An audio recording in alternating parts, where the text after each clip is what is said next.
AP ముఖ్యమంత్రి నారా చంద్రబాబు నాయుడు ఢిల్లీలోని తన అధికార నివాసంలో గృహప్రవేశం చేశారు.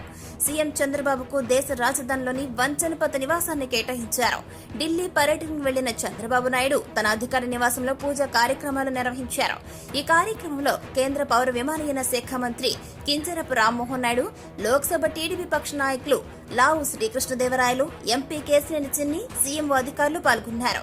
అధికార పర్యటన నిమిత్తం ఢిల్లీకొచ్చే ఏపీ ముఖ్యమంత్రి బస్ కోసం ఢిల్లీలో కేటాయించినటువంటి వంచనపత్లోని నివాసంలోకి చంద్రబాబు నాయుడు అడుగుపెట్టారు. కేంద్ర హోంమంత్రి అమిత్ షాను కలవడానికి ఢిల్లీకొచ్చిన ఆయన తొలాక దేశ కావడంతో సాంప్రదాయబద్దంగా నిన్న పూజలు చేసి ఇంట్లోకి ప్రవేశించారు.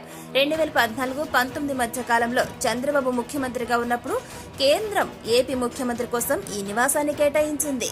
ఈ నివాసం కేటాయించక ముందు ఏపీ భవన్లో బస చేసే ఆయన తర్వాత పూర్తిగా ఇక్కడికి మారిపోయారు. 2019-24 మధ్య కాలంలో ముఖ్యమంత్రిగా ఉన్న జగన్మోహన్ రెడ్డి కూడా ఢిల్లీ వచ్చిన ప్రతిసారి ఇక్కడే బస చేసేవారు. ఆయన ఖాళీ చేశాక చిన్న చిన్న మరమ్మతులు చేయాల్సి ఉండడంతో చంద్రబాబు గత నెల 12న ముఖ్యమంత్రిగా బాధ్యతలు చేపట్టాక ఢిల్లీకి వచ్చిన ప్రతిసారి ఇక్కడ మాజీ ఎంపీ గల్లా జయదేవ్ కు కేటాయించిన 50 అశోక్ రోడ్డులో ఉంటూ ఇక్కడికి వచ్చేవారు. ఇప్పుడు అధికార నివాసం సిద్ధం కావడంతో ఆయన శాస్త్రోక్తంగా పూజలు చేసి అందులో ప్రవేశించారు.